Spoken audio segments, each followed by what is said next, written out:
The Wisdom of No Escape. Based on the idea that I used to talk to the kids sometimes that were suicidal, because one of my previous lives was managing an adolescent psychiatric unit, and before that I was a staff nurse on there, and so you get into quite good conversations about, well, I want to kill myself, what's the point? I can't see the point. And it took me a while, because you naturally you try and talk people out of suicide, because it's for some reason I used to say, well, look, when you look at the worldwide stats, because they do research on all these things, and we know that the rate of suicide around the world is really constant. Actually, it's around 0.8% to 0. The highest it ever hits, I forget, is about like just over 1%. So when you do that kind of worldwide, and this is third world countries, first world countries, Europe, America, wherever, the suicide rate sits around that little gap of 0.8 to like 1%. So I'd say I try to take a logical approach and say, well, when you're feeling that bad, is it the best time to be making a decision about whether you live or die? Because it's a biased decision. You're going to go to end it because you don't want to be here, The same way that when you're feeling really good, you don't think about suicide because you're enjoying yourself. We always make biased decisions based on how we feel in the moment, And so then I'd take other approaches like, well, how do you know you're going to be better off if you kill yourself? What's your evidence to say that you're going to be any better? Like, have you ever, you ever had a nightmare? You ever woken, had a nightmare? And I said, the body's asleep, the body's not suffering, but the mind can suffer without the body. So just because you kill the body doesn't mean you're going to be any better off, when you're dead. There's no guarantee. But it's very tricky, because having had a lot of conversations with suicidal people, quite often when they make a decision, and this is why one of the things we understand about people when they're suicidal is that they start to give things away. They start to say goodbye in little secret ways. They don't tell people, I'm going to be dead next month, so here, have my money. They just start leaving little things. Oh, you can have this, and you can have that, and this, and little cryptic messages here and there. And I guess I've had the good fortune to talk to people who've gone through that and tried to kill themselves and then come out the other side, haven't been successful, and haven't fortunately done too much damage to themselves either.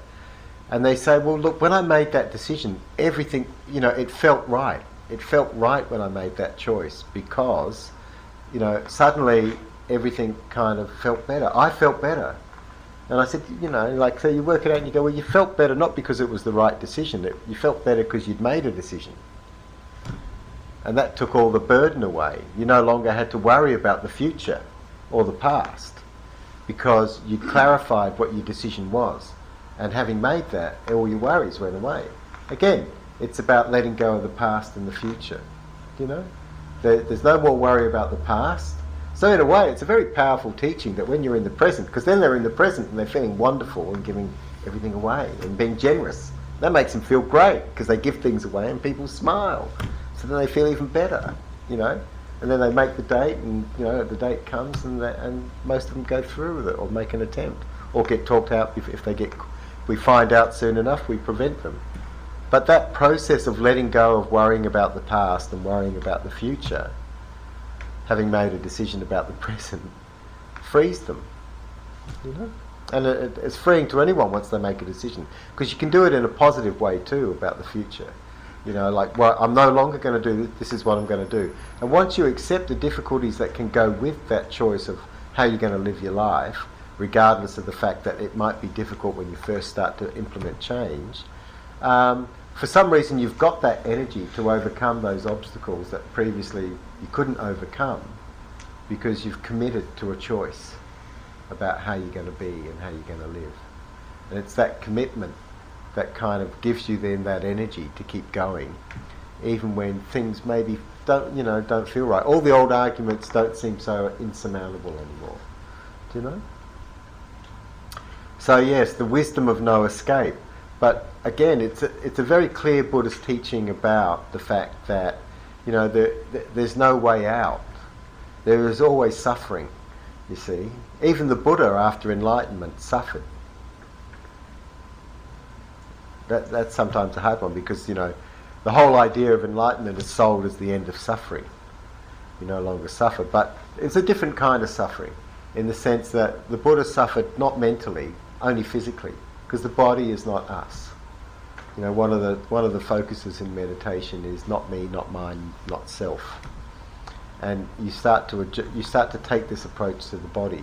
I'm quite lucky in some ways. I mean, I always say, having a good knowledge of medical history and things like that, I understand full well that if I was born 50 years before, I'd be well and truly dead. You know, I would have been dead probably in my 40s or 30s or something like that. Because people died a lot earlier. There wasn't the healthcare that we have today and stuff like that. You know, so I've had a couple of things go wrong, and you think, oh yeah, thank, you know, modern technology, that's what it can do.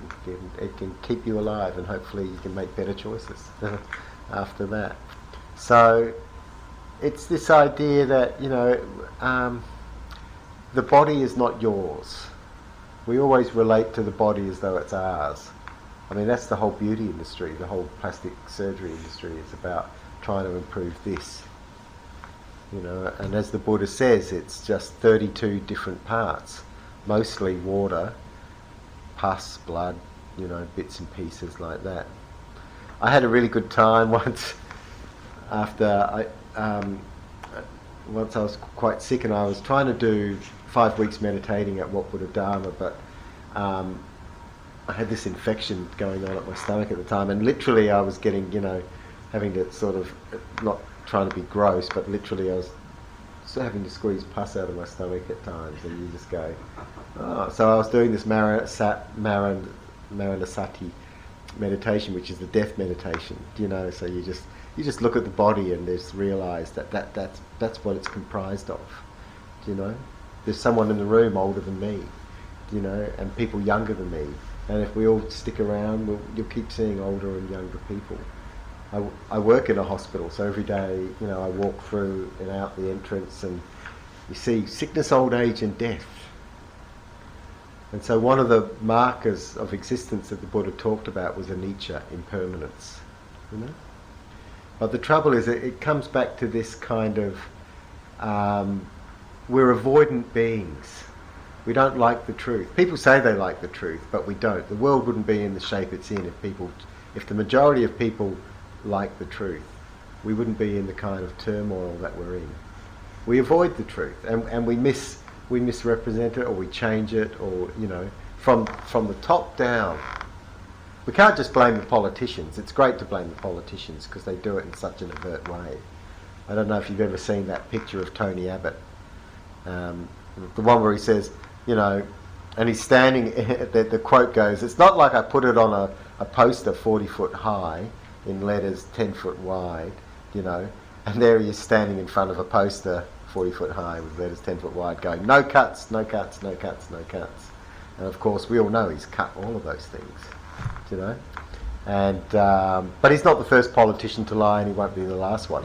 But then we forget our own lies. We forget our own deceits. And we deceive ourselves. That's the thing about, see, deception is not an unnatural thing. It is a survival instinct. You look at all the creatures in the sea and in nature that practice deception in order to survive. Butterflies with wings on, so they look bigger. Stick insects that can look like a tree, you know. And sea creatures that can blend in. So this idea of being able to camouflage yourself, to disguise yourself, you know, to misrepresent yourself, is a great, great survival strategy. And we all practice it. You know, we project onto the world what we want the world to see. You know, when you're working with teenagers, it's great, you see that up close, because, you know, when we're teenagers, we're going through this process where we're trying to build a self. We're trying to build an image that we think is going to can take us out into the world. And so parents really annoy us at that age and stage of development, because they keep reminding the rest of the people, you're not really like that, you know? And I finally cracked the code as to why, and I've heard this from monks and nuns as well, that when they go home, they suffer the same way that we do, when you go back and you meet a parent and you feel like you're 20 or 15 again, do you know? And I worked it out, and it's because of neural development, neural pathways. You look at the way you are when you're a teenager, you get that's all in your neural pathways. So when you go back to a parent, whether it's 5, 10 or 20 years later, all those neural pathways get re-triggered, all the lights turn on again, and that's why you end up feeling regressed, because it's actually a biological thing happening to you, not just your parents annoying you because they say the same things they said 20 years ago, you know? But again, it's all about that process, because adolescence is a process of building an identity. And that's when, even before that, children start to practice. So having, worked in the area of child and adolescent development, for me it's about watching the way the ego develops across the lifespan. So we start off as these little infants. And at that first kind of few months of birth, there is no differentiation. The ego is just itself and the 5 senses. So they cry, babies cry when they're hungry, and they cry when they're cold and wet or pooey or whatever, because their existence is contained within themselves. And gradually it starts to differentiate. Gradually it's the mother and milk and being held, and then different people holding. But it's a very slow process, because you've got this consciousness evolving, which is really not that conscious, and you've got the 5 senses developing, which are really not that clear. When babies look at you and their eyes, they're like they've had too many drinks on a Saturday night. Ooh. Because that focus needed to zero in isn't quite there. So we're going from this kind of blurry, diffuse sense of being, and gradually it's getting sharper. And if you follow it through, you go from this kind of singular identity to then 2, to 3, to 4, to 5.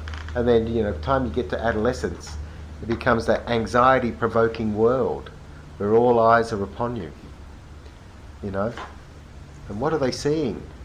And what are they seeing, because kids always have this fear, particularly in not just kids in mental health facilities, teenagers in general, they hate it if that's why they say, I know this is sounding somewhat like an adolescent development talk, but, it all comes together, and that's why you listen in the sense of following the development of your own consciousness and your own heart and compassion and sense of self and how you've been affected. So that's why, kids come home, because it's about the way we defend ourselves and how we defend ourselves in terms of our relationships and function is how we live in the moment. Because we're always trying to achieve things within the moment, We're always trying to establish some sense of security and satisfaction within the moment. And it's the intrusions that we find around us, or the way we relate and function to others in the environment, that affects the way that we behave in that moment, which is really not about being in the moment. See, the difficulty is we're trying to survive in the moment rather than be in the moment.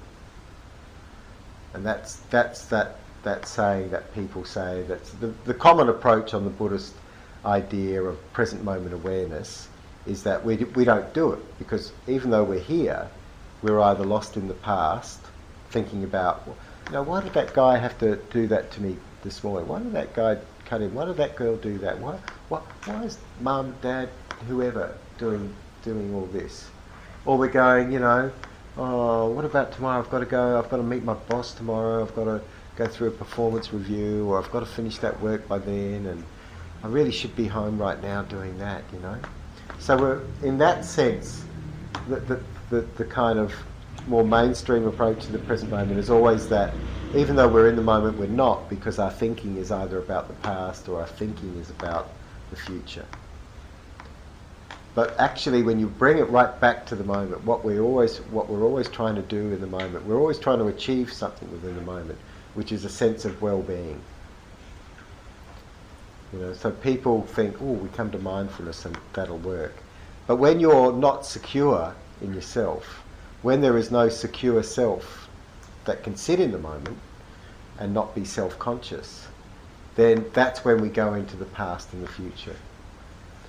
Because we're always trying to then adjust other people's perceptions in some way, or hide from them. People do 2 things. They either go right out into the others, like, what are you looking at? You must have seen or heard or experienced it when people go, what are you looking at? And or they retreat and withdraw and try to make themselves small and invisible. So to not be noticed, and because that's threatening too. So there's survival strategies. We're all trying to survive the moment because of maybe perhaps a sense of not being sure about ourselves, or worried that what's going to come out or how we might be perceived and these sorts of things. So it's how do we get to the point where we no longer have to survive the moment and we can feel comfortable in it? You can feel comfortable just to sit here. See, like sitting here and teaching, I don't consider myself a teacher because I'm the same as you guys. I'm practicing something I've been trying to practice for 20, 30 years, and it's tough. I still go through the same things. I still sort of lose them, as they say, you lose your cool, or you get irritated, or you feel these things come and go, and that's not to say it's a pointless path. It's actually a really rewarding path because of that. But what you start to see is more and more closely, you see that by staying in the moment and being able to sit with that anxiety or uncertainty, or lack of clarity, or whatever it is, and just go, well, it's okay, it'll be all right, Hopefully no one's going to throw a chair at me or, whatever. What's the worst that can happen? You all get up and leave. One of my friends, actually, he was a psychiatrist. He did a study in ECT in the use of depression for teenagers. It was a very good study, and actually, even though, I said, oh, well, I don't agree. I just think it's like kicking the television set when you don't like the picture. Shows you how long ago it was, because you don't kick television sets anymore, but you break them. But back then you could kick a television set, and make it work better. And and he said, after he did the study, which was quite positive about ECT, he said, yeah, and he'd given a few conference presentations. He said when he used to get up to speak, people would literally hiss. Because, they saw him as peddling this. And actually the Church of Scientology targeted him in particular for a while there, and he was really keen to get one of their T-shirts which said, "Quick, hide your child, here comes the psychiatrist." He wanted to wear it with pride. So this idea of how do we live in the present moment, and you take it back to the Buddha's teachings, which is the Four Noble Truths.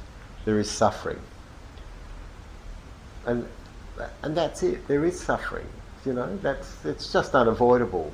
Now, everyone in this room has been through suffering, even if you're in a pretty good state at the moment, Again, that teaches you that suffering's not permanent either, and neither are good times.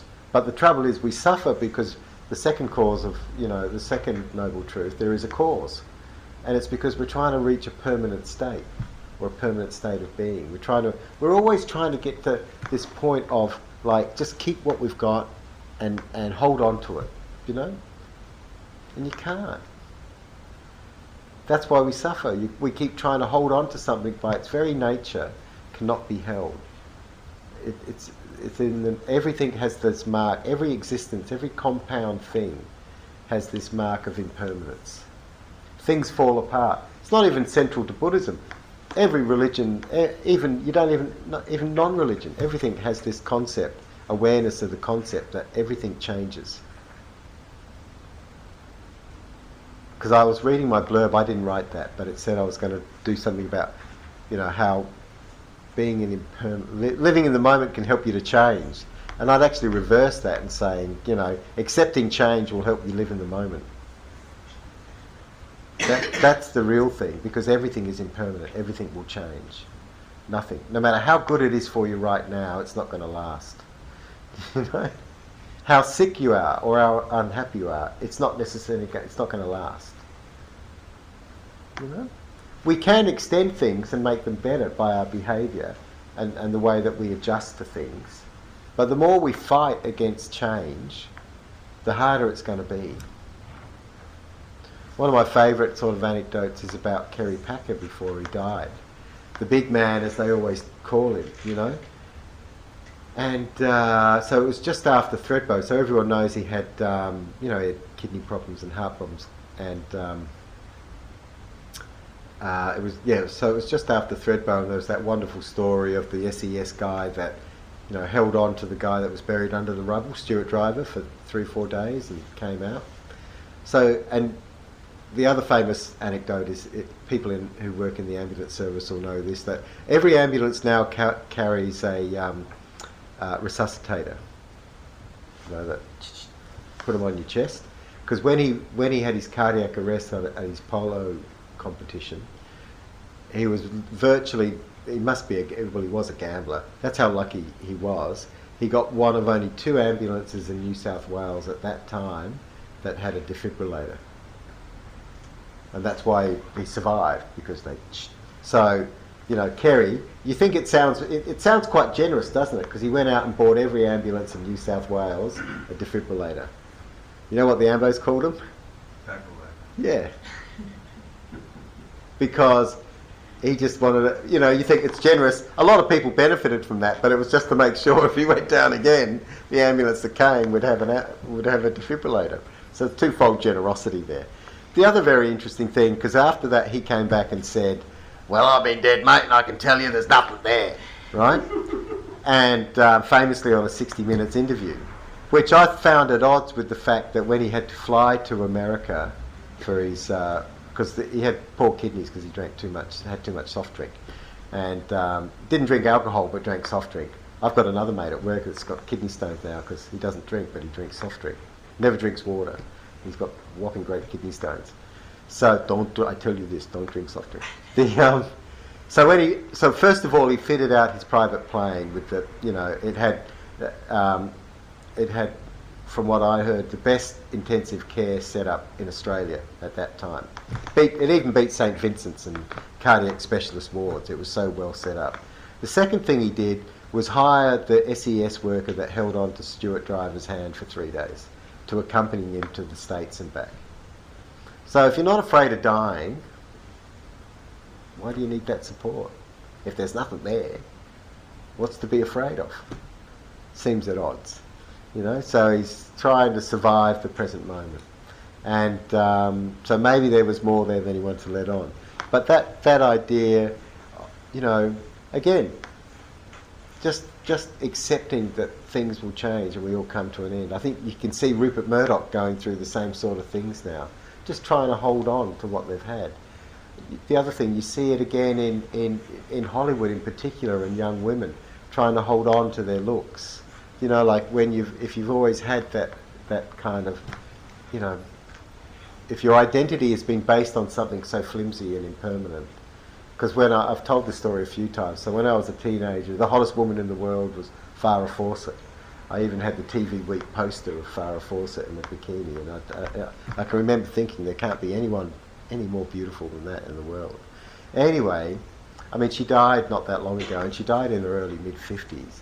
But she was stark raving mad at the end of it, you know. And most of it, as it is with a few others, as they do those, you know, those cheap magazines, they show you these kind of plastic surgery gone mad. And you see all these kind of previously beautiful women, you know, from celebrity, doing all these things to themselves to try and all they're doing is distorting their appearance more and more, and they can't stop. And it's that internal anxiety and insecurity that's driving them to do things that don't work, you know, in the hope that it'll capture back some of what they've lost. But you can't get back the past, it's gone. I like that. It's an Islamic saying, the handwritten, the moving hand having written moves on. It's a lovely saying. Everything's impermanent, you know? And so we dwell on the past, we dwell on these things we can't change. It's actually a sign of mental illness. So because we're doing this big thing, we were talking about a client today that unfortunately killed 3 people over 20 years ago.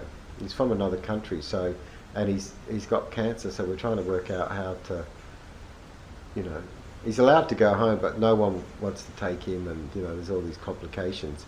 And he's never caused any problems in 20 years that he's been locked up. But they said the only worrying thing about it is that it's almost like it's still in his mind. It's almost like the event was yesterday in his mind.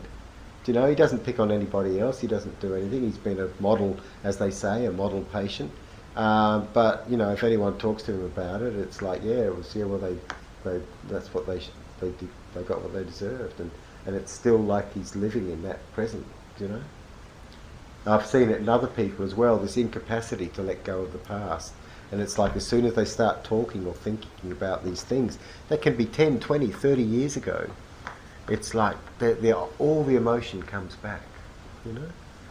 And then you can have that other sense of being incapacitated by the future and what might happen. But it's all thinking. You can't show anyone your thoughts, your thinks. It's all in your behaviour, you know? But again, it's this idea that you can't be in the present moment and see what's there because you're always busy doing something else. And even if it's thinking about the past, you can still be in the present moment and be very mindful, but you might be going, why are they looking at me like that? Why has he got his eyes like that? Why are they that? Why is the, you know, so you could be very present and then, but still having a panic attack at the same time, which then still prevents you from connecting to that present moment. Because it's actually the thoughts that are going round and round. It's the thinking that's always putting this layer between us and experiencing the moment. So when I give meditation instructions now, I make it much more clear about connecting with the sensation of the breath, the physical sensation of the breath. Because to do that, you have to come out of here, down there. One of my old friends in AA made the very, you know, it's one of those things when I heard it, I thought, yeah, it makes perfect sense. And she was saying that, you know, in AA, a lot of old alkies, when they do kill themselves, they shoot themselves in the head. And I said, why? She said, it stops the noise of thinking, you know, which is this constant companion we always have.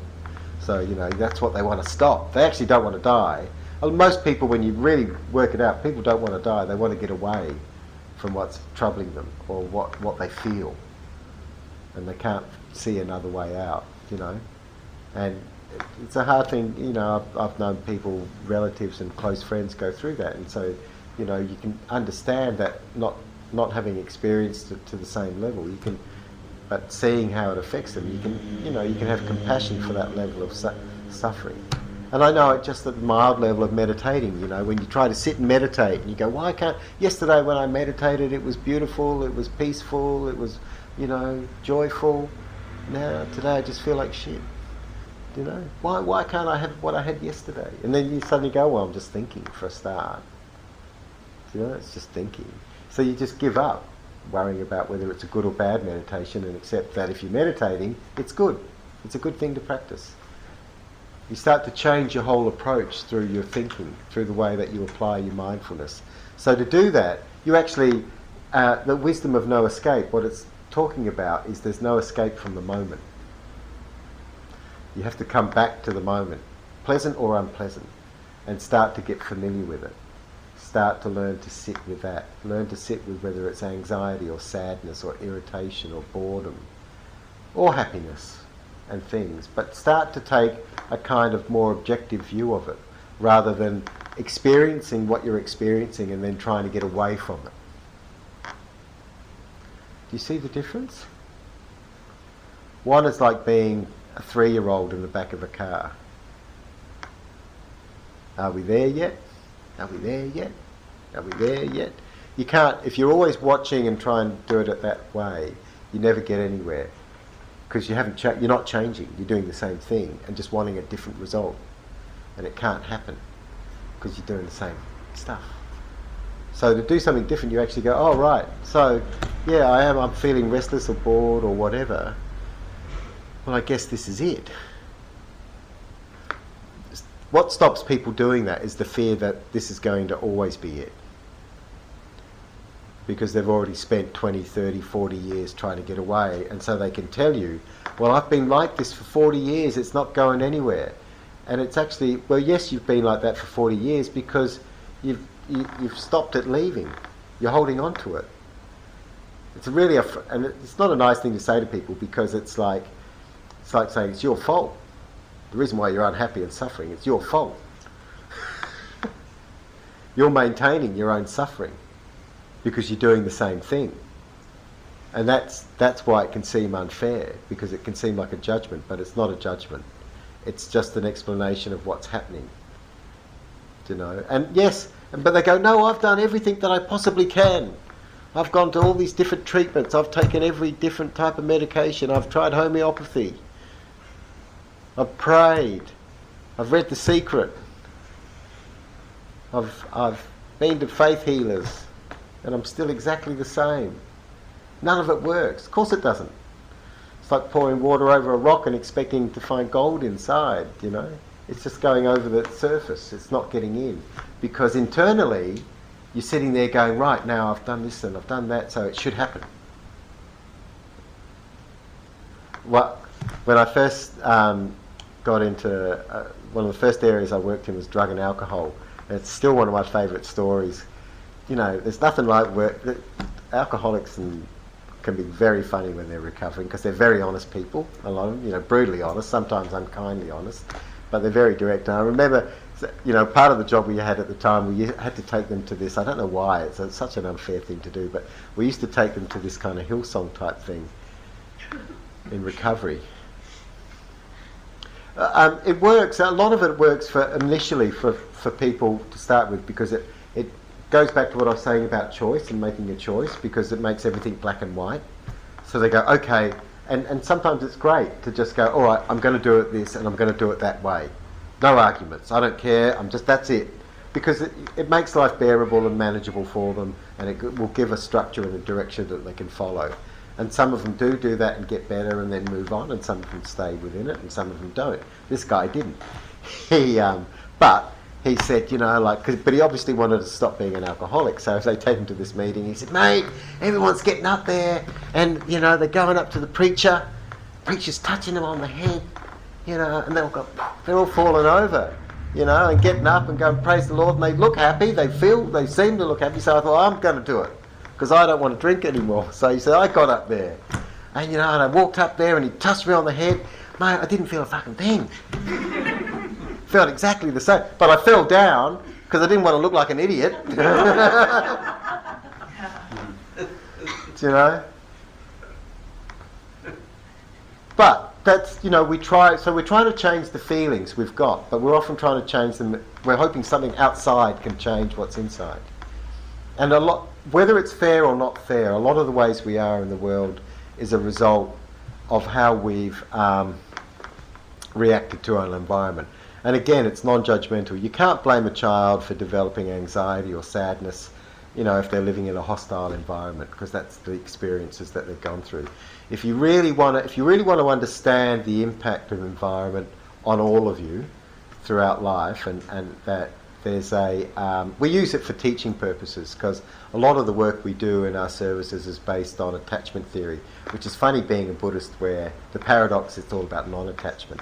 But what I've come to understand over the years, until we're securely inside or securely attached to ourselves, it's very hard to detach or unattach. Because actually what we're always trying to do is secure ourselves. So until we're actually secure, you can't let go, because you're too busy trying to hold on and feel safe. So there's a lot to be said for having a secure sense of self, because it makes it easy to go, yes, people who, you know, this is why when you look at generous people, they may not have much, but they're happy to give it away, because they go, oh, it's okay, I'm all right, I've still got plenty. No, you haven't, or you've got one piece of bread. Yeah, well, that'll get me through the day. Do you know? But it's that sense of they're not worried about what they have or don't have. And for other people, like Eugenia Reinhardt's in the world, no matter how much you got, it's not enough. You've got to have more, because it's all mine. And I'm the only one that deserves it. Everyone else doesn't. Everyone else should be on $2 an hour and be grateful for that. But I should have my kids' money and my money and your money, you know, because I know what I'm doing. Sorry. But, you know, but that's, as you see some people, enough is never enough, because they need more, or they're frightened of losing it. So it can actually become a trap that way. So they're not secure. Look at Bill Gates, you know, richest man in the world, and he's teamed up with the second richest man in the world, and they're giving it all away. I like Warren Buffett, he's good, he's the so-called second richest man in the world, and I don't know if it's changed, but it was only about 3 or 4 years ago I was reading about him. He's lived in the same house for 25 years. He draws an annual wage of about $150,000, you know. Even though he's worth all this extra stuff, he lives modestly. And he also said once, which I really appreciate, he said, look, Yeah, I know how to make money. I'm really good at that. That's my gift. But if I'd been born in a little rural village in India, I'd be tending the cows. So he didn't proclaim to have any special gift or power. What he said was, I was lucky. I got born in the, yes, I had this talent, but I was in an environment that allows me to display it and use it. And he uses it for benefit. Do you know?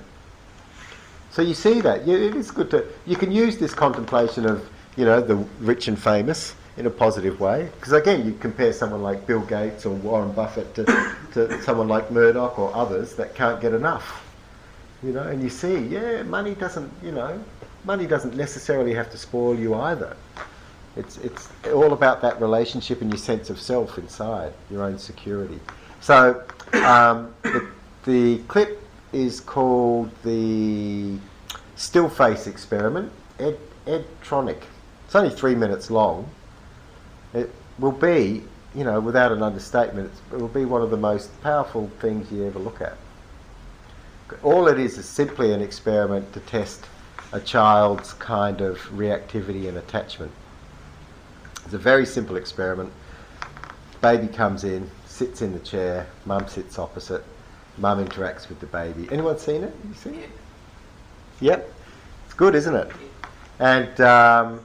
And the other person to look up is Bruce Perry and trauma and neurodevelopment. He wrote a fantastic book called The Boy Who Was Raised as a Dog. So he just talks about how our neural pathways in development get affected by trauma, like psychological and physical trauma in your life. So the still face experiment, mum sits in front of the baby.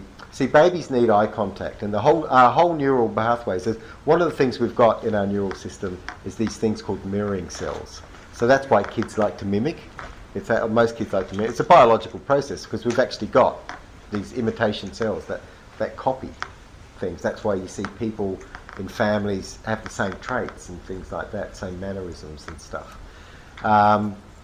Baby's happy, mum's there, she's going, hi, hi. Baby's going, laughing, and going, hi, hi. And then all of a sudden, at the request of the observer, mother just puts on a still face. Not mean, no expression, just still. Maybe like the Buddha, with less of a smile. And just sits there looking at the baby. So the baby then suddenly goes,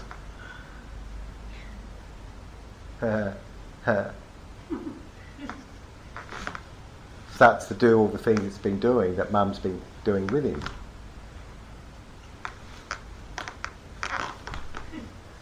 And then after about a minute, it just starts to go "Ah!" and scream because it becomes so anxious and frightened by this non-reactivity. And then, fortunately, it's a very well-loved baby, and then mum switches back on and all is forgotten and the baby's happy again.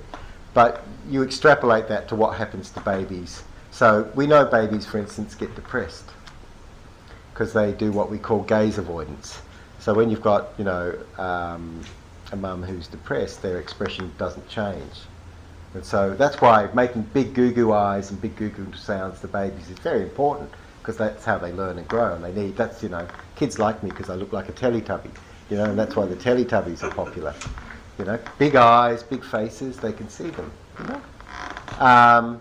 But when your experience in the world is with a person who shows no expression, no emotion, there's no cues. There's nothing to read, you see? And so that creates a lot of internal anxiety in the infant. So what you see in babies then that have that experience is when someone picks them up, right? Most babies will look straight at your face, right? So babies in that situation, they go like that, because they don't want to look at the face, because it's too blank and unexpression and frightening. So from the moment we're born, the point of all this is the moment we're born, we are constantly monitoring the environment around us and the people around us. And then our behaviour that creates internal feelings, which we then try to modulate. So when you don't have that sense, if you grow up in an environment when most of the time you feel secure, you're not going to have lots of anxiety and stuff inside you, or sadness or stuff like that. Eventually life will have a way of intruding on that, you know, and that's where you've got this other sense of trauma comes into people's lives. But when you've got a sense that I'm okay, you know, this whole New Age thing that people go through about trying to find love and feel love and stuff. If you grow up with pretty caring parents, unconditionally kind of caring and supportive parents, you don't usually go on a search for yourself. You know, I'm all right. Don't know about that. You know, I feel good. But actually, the other way about it is some people go through a process of what we call foreclosure. So they become very rigid very early on. So they become a copy of their, you know, authoritarian parents or whatever, and do something else altogether. And then they don't even bother worrying about what's going on inside themselves, because right is right and wrong is wrong. And right is whatever I say is right, and wrong is whatever I say is wrong. End of story. So they don't have any anxiety because everything's settled. You see how that works? You don't have to worry because you're always right and you're never wrong. You only get angry when someone tries to point out that you might be wrong. You might do a Tony Abbott. When someone confronts you with your dishonesty or your deceit, and you keep trying to hide it, you know? But otherwise, life is good, because I'm always right, you're always wrong, and I'm never wrong, and you're never right, unless you agree with me. So there's no reason to get anxious then, is there? The world, and that's what we call control freaks. And control freaks only get angry and upset when they lose control. It sounds terrible, but I saw this clip yesterday about Paris Hilton. Poor thing fell apart. They did a plane trip with her, and they pretended it was crashing. Yeah, it's a really mean trick. She was literally hysterical. But I thought, I wonder if she'll change after this. My only reaction to it was, apart from a slight laugh, was because she clearly wasn't in danger. But I thought, I wonder if it'll change the way she lives her life, knowing, you know, having had technically a near-death experience. Because a lot of people do change the way they are when they suddenly confront this aspect that I'm not permanent. That's one of the ways we can get that can motivate us, is this understanding that we're not permanent. You know, really connect with the idea that you're not going to make it. My dad must get. I don't know why he still talks to me, because he says, "You're no fun. You always take away my fun." You know, in his 70s, he was always pretty keen. You know, I said to him once, I said, "Dad, you think you can live forever, don't you?" Because he's in good health. He's 84 now. He's not on any medication. You know, doesn't smoke. Still likes a drink. Looks about 60. I said, "You think you can live forever, don't you?" He says, "Well, you know, there's no reason. I'm pretty good. You know, at this time he was walking over 5Ks every day and stuff like this." And he's going, "Yeah, you know, well, you know." I said, "You can't." I said, "There is a record, you know, as far as we know, that's going to be it." So he's not this is 10 years down the track, and he's still going, and he's more accepting that and he wouldn't even refer to himself as an old person in his 70s, because he didn't feel it, you know. Now he's more accepting, yeah, I am old, you know, and he's had a knee replacement and stuff, and when things come up, he talks about his body, you know, like invariably the first thing he'll start talking about, he's got this little ache somewhere right behind the knee. Wasn't there yesterday, it's there today, and it perplexes him. And I said, "Look, Dad, you're 84, you're born in 1931. If I'd bought a bloody Chevy back in 1931, I reckon it'd have a few rattles in it by now." Do you know? It's not going to be brand new, is it? It might look great, might function, but I said it's going to have a few, you know, things do get older. He goes, "Oh yeah, I guess, you know." But that, you know, that mental side of it, this accepting of the fact that, you know, life is impermanent, we can't hold on to it, and yet we're continually distracted by what we try to achieve in life while we're here, and lose sight that it really doesn't matter. What matters is, I think, you know, it is these things like kindness and compassion and generosity. And I'm as guilty as this as anyone else, getting caught in the idea that you have to survive and have enough. But how much is enough? You know, we're quite lucky. We're in a country that doesn't dictate and say you can only have this much. You can have as much as you can get. Fill your boots. If you can organise it, you can have it. Do you know? And unfortunately, There is an imbalance in the world. We do, it's frightening when you look at... I tried for a long time not to be a kind of... because I've got friends like that, in environmentalist and all those sorts of things, but it's just inescapable. There is an imbalance and stuff, and I can't fix that. But what you can do is contribute less to it. You can't save the world. You can save yourself, and in doing so you save part of the world, and you can change yourself. And so the idea about change is to stop trying to change and just become more sensitive and aware of where you are in the moment. Start to see the routines and patterns and rituals in your own thinking and your own behaviour. Just start to notice without judging. I'm not saying it's got to be done without judging. You can't say, because that's the other thing that stuffs everybody up. That I have to change because I'm bad. Do you know? This idea you have to change because you're not good enough. You're not right. You've got too many faults and failings. You've got to fix that. You can't fix them. You're always going to have them. Your body's not going to get better. It's going to get worse. There's a line in a song somewhere, I quite like it. The body is a dream that turns violent.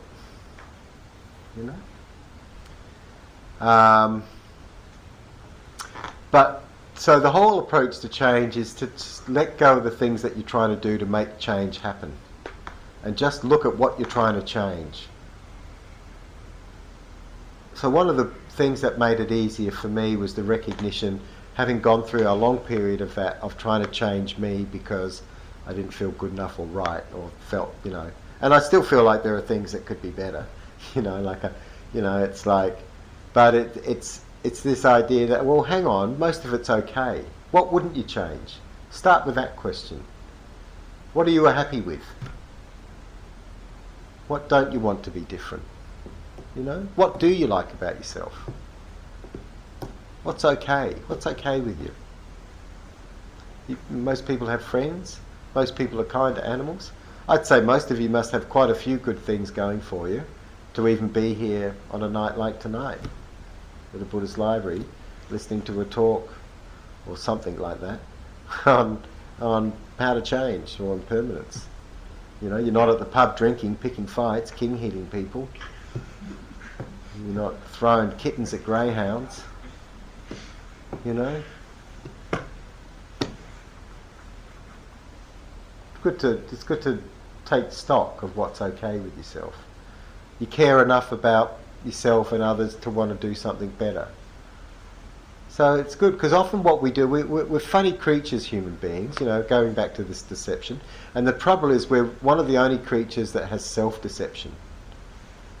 Do you know? We can deceive ourselves. I found this to be true within myself and others over a long period of time. And it goes back to, especially that thing about, try and tell a control addict, what do you call them? Control freak, yeah.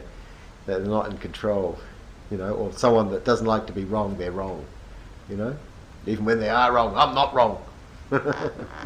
It's like, so we actually do, and this is what the Buddha said, is one of our hindrances is delusion. Self-delusion. And we tend to, we're quite bizarre, again, often when I talk to depressed kids, and they'd say, oh, well, if you they'd say something along the lines, if you really liked me, you wouldn't like me, and because they felt bad. And not that they'd ever done anything bad, but they just felt bad, so they equated that with being bad. But, if you said to them, oh, have you ever, beaten up an old man? They go, oh, I wouldn't do that. I love my granddad. Have you ever been mean to a kitten or a puppy? No, they're too soft, But it's the feeling inside. And when you talk to really bad people, especially sociopaths, they don't feel bad. Because they deserved it. They got what they deserved. Shouldn't have been there. It was their fault. They looked at me the wrong way. They said the wrong thing. Do you know? It's all out there. So people who are really bad don't care about bed. They sleep great. I took, for a few years I had an interest in Auschwitz and all of that, and I had my great-grandmother was Jewish. I thought, oh, that could have been me. But, you know, when they were capturing some of these war criminals back in the 80s, I was always astounded, and 90s, I was quite often astounded by how many, they're in their 80s and 90s. And sometimes you'd see pictures of them, they look great. They look like they're in great health. So clearly they weren't suffering guilt and shame and anxiety for the 40 years they've been out and about. They haven't taken themselves forward to say, oh, please arrest me, I've been a bad person, take away my life. No, and when they get caught, they go, no, it wasn't me. No, you're mistaken. You know, it was someone else. Do you know? It's a bit like that whole thing with madness too that people say. It's like if you think you're mad, then you're not. Because you clearly have enough insight to worry about it. So the fact that you worry about yourself, that's okay, that's compassion.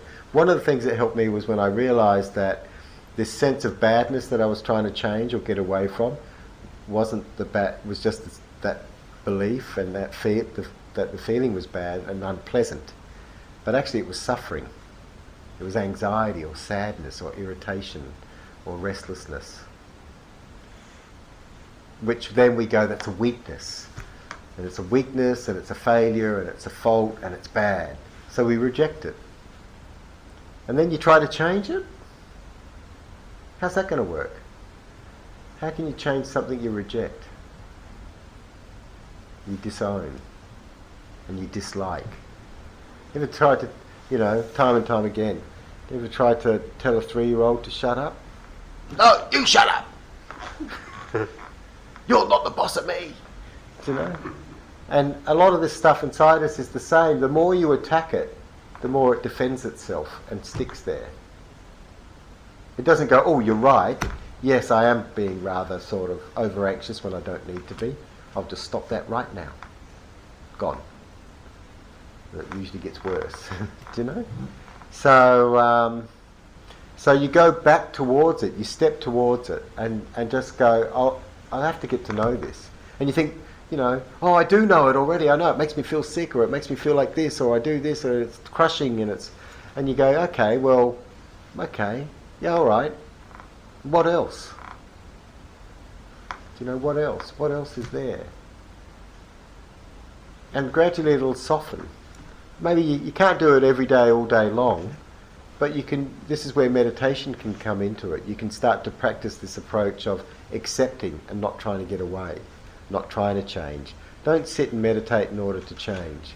Sit and meditate in order to be present and to be still and to be accepting, kind and generous. Just to develop those qualities of being present in a nice way with whatever comes up, whether it's restlessness, boredom, sadness, anxiety. Don't judge any of it. If they've been your companions for a long time, they've been there for a long time, so you may as well get to know them a bit better. You know, make peace with them, as they say, and see where that takes you. See what happens in that peacemaking process. Being at peace with the moment. Don't wait for peace to come. Bring peace to it. And you do that by stopping rejecting. Stop the fighting. Stop the expectation. Stop the goal. The aim is just to sit and be present. And it might be pleasant, it might not be. But it's going to be good. And I can tell you with confidence that, you know, the thing that's made my meditation so beneficial over the years is learning to sit with the more difficult periods of time. Because in some ways, even though the pleasant sense, the pleasantness and the happiness that can come up comes up because you've made that peace. That's what it reflects. And the reason why often people sit and meditate and have no peace or stillness is because they're fighting. They're fighting with themselves and rejecting what's there and trying to hide from it or keep it away or trying to change it. They're too busy trying to create something. So you stop that and you just go, all right, whatever it's going to be, that's what it's going to be, and I'm going to do my best to just be, you know, accepting, generous, kind, present, non-judgmental, all those things will still come up. Fuck it, this is stupid. Sit there and just accept. What does he expect? What's that going to do? I've been doing this for him. He's got no idea. You know? So you get the little voice that will contradict, and you just go, right, just listen to it, just watch it. Don't accept it as the truth. Just accept it as another experience that's making your present moment unpleasant, rather than something you have to listen to and obey. It's like a TV. How many times have you sat there with the TV on, sound up, and then not watched the program or remembered any of the dialogue? So you can do it. Clearly you can do it. Well, you've been in a meeting, you know, and not remembered any of it because you've been busy doing something else in your mind. So we've all got the ability to do it. You just got to stop taking it all so seriously. You know, you just got to stop. Give yourself permission, even if it's just for 20 or 30 minutes of meditation, to just treat it as not that important, not the deal. Because you can't change that. It's like having a bad neighbour. You can't change a bad neighbour, can you? You ever had a bad neighbour and they try to change you? Do you change? Yeah. In fact, you push back. You know? So, you know, just treat that noise as a bad neighbour. As I said, even if you just do it for the, you know, and if you do this regularly enough, eventually you cotton on to the fact that, oh, it's all bullshit. I don't really actually have to. Because in that process of cultivating just, you know, tolerance and patience and endurance, in Buddhism they actually call it patient endurance. Sometimes you just have to kind of sit there for a while and do your best, even though it feels like it. But as long as you don't get up and you hit your target, it's going to take you somewhere. Every time you do that, it's like putting another drop in the bucket. You do it enough times and your bucket's going to overflow with peace and quietness and calmness. Because you've spent a long time building up the way you are. And the whole point of the referencing the neural development is you're not just trying to change airy-fairy psychological thoughts and feelings. These feelings and thoughts follow neural pathways. And these are like the road into the city. They're well travelled. The side streets aren't so well travelled. Or in some cases you actually try to build a new road. You know? But you have to learn, and it takes a while. You have a look at when they try to change the traffic in a city. It takes a while. You've got to set up detours. One way this way, one way that way. You know, it takes a while to set up that whole process. So in some ways it is a biological process as well. And I say that not to make it just material, but actually it's also about giving the brain a chance to change the way it functions. And that's why we make, you know, these grand gestures and proclamations that, right, first thing tomorrow morning, I'm never going to do that again. And if you're really good, you might get to 10 o'clock, you know? And if you're like me, you might get round the corner. You know, that's the way it is. And we're so used, it's like being left-handed or right-handed. If you had to suddenly stop using, I'm left-handed, so if I suddenly had to start being right-handed, it's going to take me a while to get as good with my right as it is with my left. Reminds me of Ursula Le Guin. So we have this darkness and lightness within ourselves. Most of the time we live in the shadows and we're used to that. So it's about then learning to turn on the light. And it doesn't feel real to begin with because you're so used to being in the kind of half-light. Do you know, most of us live in this kind of half-light. You know, we're not bad people, we're not good people, we're people. And the majority of the world, that's where we all are. We're not good or bad. We have the capacity to be more of either. You know? So it's a choice. There's this wonderful saying, old Indian saying. The grandfather says to him, you know, it makes no sense if you've grown up in a city your whole life, but I grew up in the country, and it's the grandfather says to the boy, he says, there are two wolves within the heart. One is justice and generosity and kindness and light, and the other is darkness and evil and badness. Fighting. There are two wolves fighting within your heart. And the boy says, which one wins? And the grandfather says, the one you feed. And that's all it is to your own mind. It's just feeding, just nurturing your own goodness with a bit of generosity and kindness and patience.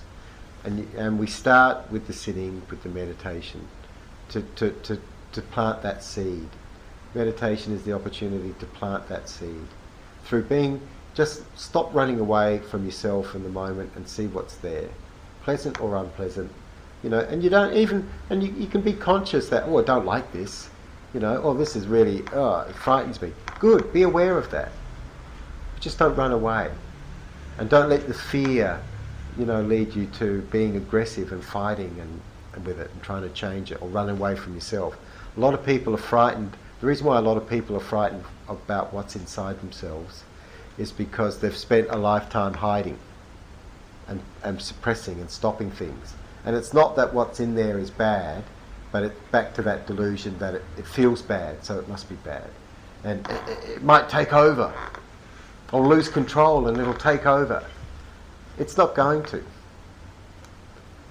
And that's when you get to start to see that you do have goodness and kindness and light and generosity and patience and peace. So, use the present moment to bring peace to it. Don't wait for the change. Just change the way you're waiting or doing, and which is about just sitting, being quiet, being open, accepting, generous and kind. Even if you don't really have a lot of that, you do your best imitation. Or you just don't do the other thing of running away, fighting, and letting the irritation and the fear take over and the anxiety. And then just keep practicing it. Because, you can't change. Sometimes people change overnight, but usually they've been working at it for 20 or 30 years. I love that. And all those Zen stories where monks suddenly get enlightened, you go, hang on, he's been a monk for 30 years. He's been doing that day in and day out. 8 hours a day. He's been practicing his whole life. It's just that it's finally happened. Do you know? It's just that when they say they do that, they realise, I could have done that 30 years ago. If I'd just done this 30 years ago, it would have saved all that effort. Do you know? That's our nature. The whole other talk about, that's the problem we have with our own kind of way that we try to construct reality and deceive ourselves. Although having watched a few YouTube clips of dogs in trouble, they're quite. It shows you people. When people say animals don't have a consciousness, it's quite bizarre. They clearly do. And just like us, some have good consciousness and some don't have so much good consciousness.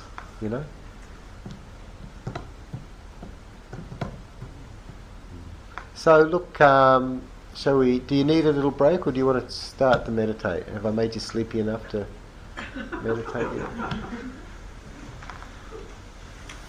Drowsy. Okay, well, set yourselves up. Whether you want to be in a chair or on a cushion. I'm sorry, it's only going to be about 15 or 20 minutes. I've had this cold for about 2 weeks, so it's sort of like getting the better of me. It will go away eventually, but at the moment it's still getting to know me.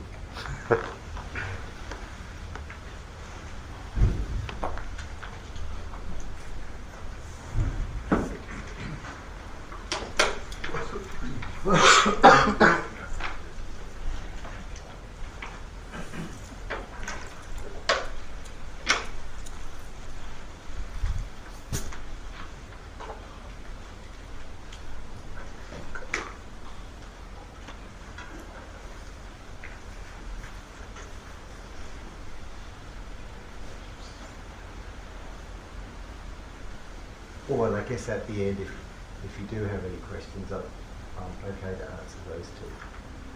Does someone want to dim the lights?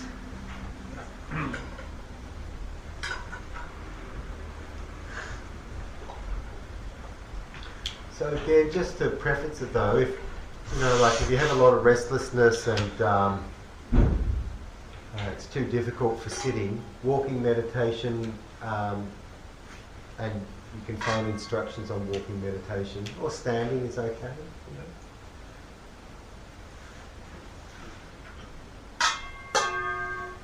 yoga, all these things. Sometimes we have to calm the body down for a while before we can sit. So, to get everyone's present. So give yourself a little bit of a shuffle. Try to get as comfortable as you can.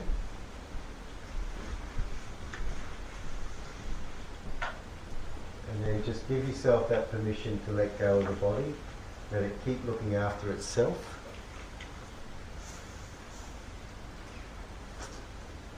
So just close or soften the eyes as well.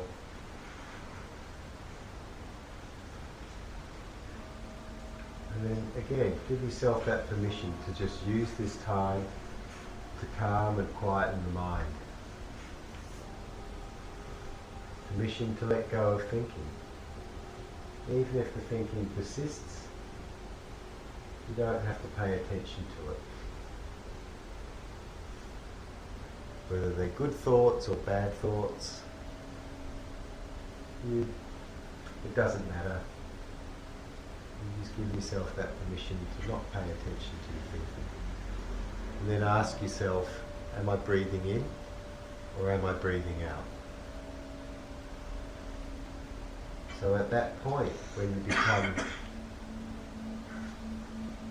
conscious of your breath, where you can feel the breath in your body, whether it's the diaphragm and the tummy, or the back of the mouth and the nose, wherever you feel that sensation of the breath in contact with the body, then rest your focus, your awareness there. And just simply having the intention to get to know this sensation of the breath.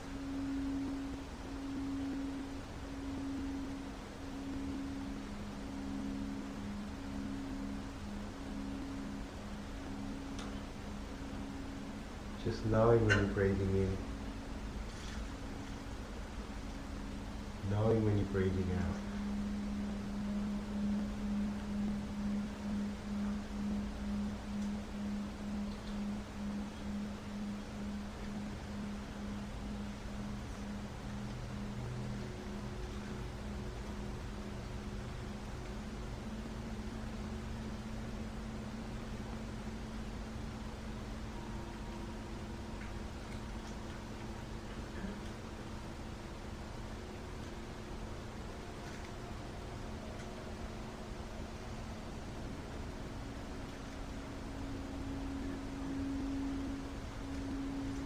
If the mind wanders away, just take it back to the breath when you become aware.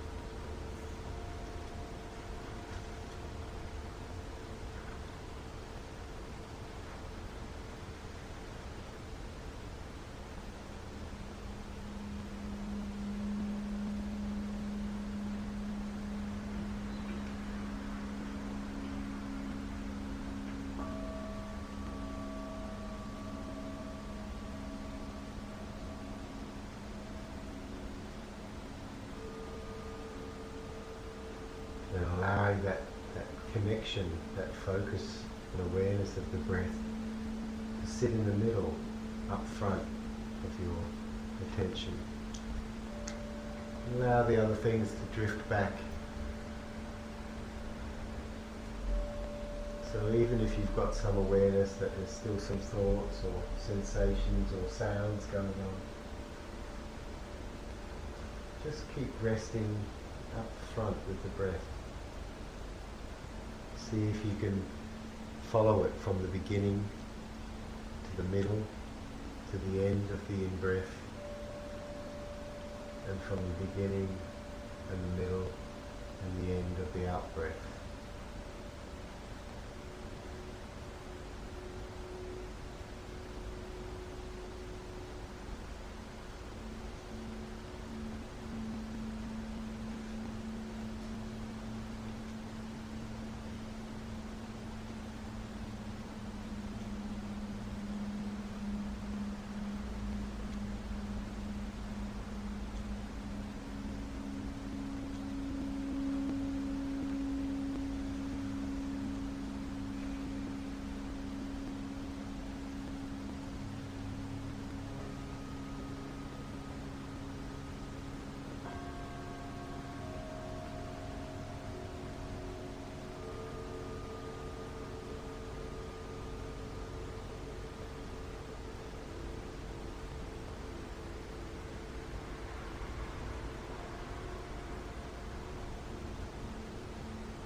also sending yourself that good wish. May I be happy. May I be at ease in body and mind.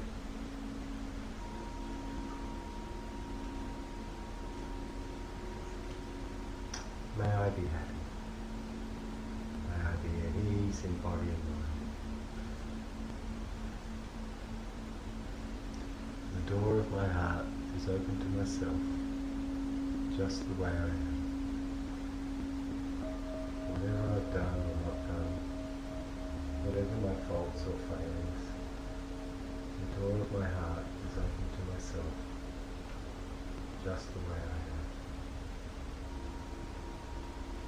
May I be happy and at ease in body and mind.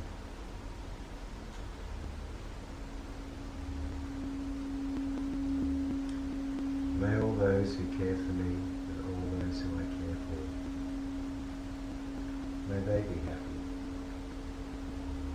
and at ease in body and mind. May all those who care for me and all those who I care for, may they be happy and at ease in body and mind.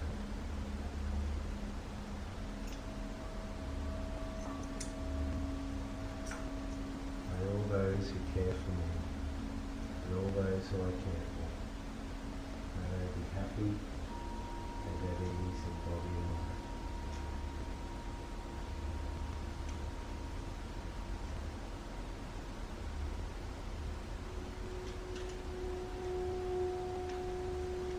May all beings be happy and at ease in body and mind. May all beings be happy and at ease in body and mind. May all beings be happy at ease in body and mind.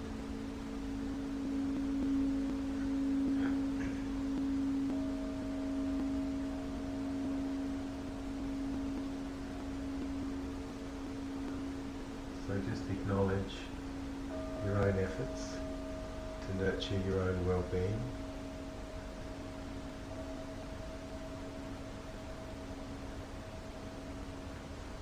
Don't judge it as good or bad or low or medium. Just appreciate the fact that you've made that effort to do something for your own benefit. And to be of benefit to others.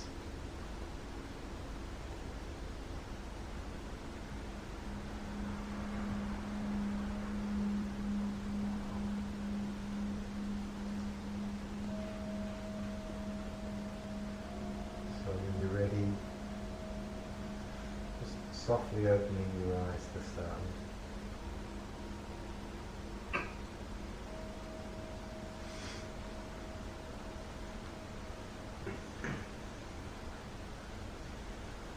That's kind of it in a nutshell. Just learn to do little things that maybe you haven't done before or haven't done greatly, like just acknowledging. Give yourselves little tasks. That this is how we start to turn the tide and change things around. If you see someone do something nice, just acknowledge it. You don't necessarily have to say anything, but just even within your own mind to go, that was a nice thing for them to do. That was a thoughtful thing they did. You know, if you see someone do something not nice, try not to judge or hate them too much for it. You just go, oh, that makes me angry. Own it for yourself. Don't externalize it to that other person. Just go, oh, that's angry, and that's not working for me. You know, like when you start to, sometimes things, you know, if you get into, because most of the things that make us angry aren't world changing. People cutting in on us, people not, you know, taking their place in the line, someone being too slow, all those little things, because they accumulate into big things. When you look at a sand, it's not one grain of beach that makes a sand.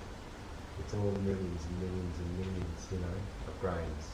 So all these little moments are like little grains of sand, and you accumulate them by doing something positive, and it builds that energy, and it starts to contradict you know, the other negative things that we rampantly run away with doing and never question and never think about, and then wonder why we can't sleep, you know, because we've let ourselves get wound up in our thinking. So you just give yourself this little project to notice something at least once a day that's beneficial. Do one thing once a day that's for someone else, for no return, you know? Or if you do, it's not up yourself to go, oh, I'm glad I did that, you know? I'm glad I did that and not that. I'm glad I was a bit, you know, kinder rather than angry. Or I'm glad that I was angry and I didn't yell at it. You know, there's always a point to appreciate. I'm glad, you know, that took an effort. I was anxious, but I did it, and I did it nicely. You know, just these little things. Maybe you don't do it minute by minute, but at least once or twice a day this time. You know, see if you can get to 5 or 10. See what happens when you do it 20 or 30 times a day. You know, everything you need to know about Buddhism meditation can be found by thinking about a lotus flower and looking at the Buddha. So a lotus flower grows out of the mud and the slime of the swamp in complete icky, yucky, stinky blackness. And it keeps growing and growing and growing without even seeing the light. The seed opens and grows towards the light. And then the flower, it's still in a bud, but it breaks through the water, it rises above, and then it opens into the light. That's the whole process of what Buddhism and meditation can take. It takes us from the darkness to the light in that sense. And opens to open and let go. The other one is the Buddha himself. So I always found that one of the first things I noticed was the paradox between poor old Christianity, Catholicism, and preaching Jesus is love, but it's and the Buddha, the first teaching is there is suffering, and yet he sits there with this peaceful look on his face. And that's because it's not because he's denying suffering, because clearly you can't say, you know, and a lot of times when Buddhists get it wrong, they try to pretend they're above it all. You know, I'm a Buddhist now, whatever. Because I've got equanimity, or I've got detachment, you know, detach from that. It's actually because he's present, fully present.